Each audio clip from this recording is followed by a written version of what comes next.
यहाँ दुर्गा कुंड दुर्गा मंदिर से जुड़ी एक कहानी है। बहुत समय पहले वाराणसी में राजा वीरसेन का शासन था। उनका राज्य समृद्ध और शांतिपूर्ण था, लेकिन पड़ोसी राज्य के राजा दुर्दम ने उनकी समृद्धि से ईर्ष्या की।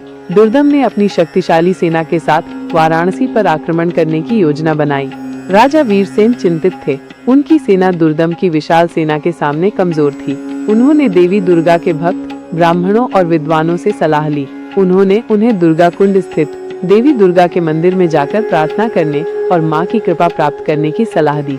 राजा वीरसेन स्वयं और उनके राजकुमार सुदर्शन दुर्गा कुंड मंदिर गए। उन्होंने मां दुर्गा की स्वयंभू मूर्ति के सामने पूरे भक्ति भाव से प्रार्थना की। उन्होंने राज्य और अपनी प्रजा की रक्षा के लिए मां से आशीर्वाद मांगा। कई दिनों तक उनकी प्रार्थना जारी रही। एक रात राजकुमार सुदर्शन को स्वप्न में मां दुर्गा दिखाई दी।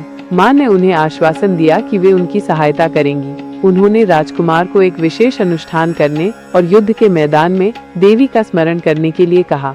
अगले दिन जब दुर्दम की सेना ने वाराणसी पर आक्रमण किया तो राजा वीरसेन और राजकुमार सुदर्शन अपनी छोटी सी सेना के साथ वीरता पूर्वक लड़े। राजकुमार सुदर्शन ने मां दुर्गा का स्मरण करते हुए वो विशेष अनुष्ठान किया जो उन्हें स्वप्न में बताया गया था। जैसे ही युद्ध चरम पर पहुंचा, आकाश में एक अद्भुत दृश्य दिखाई दिया। ऐसा लगा जैसे स्वयं मां दुर्गा अपने दिव्य रूप में युद्ध के मैदान में उतर आई हो। दुश्मनों की सेना भयभीत हो गई। उनके हथियार निष्प्रभावी हो गए और उनके सैनिक भ्रमित होकर भागने लगे। दुर्दम और उसके बचे हुए सैनिक पराजित होकर भाग गए। वाराणसी को मां दुर्गा की कृपा से बचाया गया।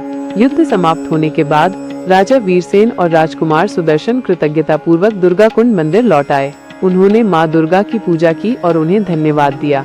कहा जाता है कि इस युद्ध में जो रक्तपात हुआ उसी से दुर्गा कुंड का निर्माण हुआ और मां दुर्गा की शक्ति से ही इसका पानी कभी नहीं सूखता। ये भी माना जाता है कि इस युद्ध के बाद ही मां दुर्गा ने इस स्थान को अपना विश्राम स्थल बनाया और तभी से ये मंदिर उनकी शक्ति और सुरक्षा का प्रतीक बन गया। समय बीतता गया और मंदिर की महिमा दूर दूर तक फैली। 18वीं शताब्दी में बंगाल की रानी भवानी ने इस मंदिर का जीर्णोद्धार कराया, जिससे इसे वर्तमान भव्य रूप मिला। आज भी वाराणसी के लोग मानते हैं कि दुर्गा कुंड स्थित मां दुर्गा शहर की रक्षा करती हैं और यही कारण है कि भक्त अपनी मनोकामनाएं लेकर यहाँ आते हैं और मां का आशीर्वाद प्राप्त करते हैं। यह मंदिर न केवल एक पूजा स्थल है, बल्कि मां दुर्गा की शक्ति और उनके भक्तों की अटूट श्रद्धा की कहानी भी कहता है।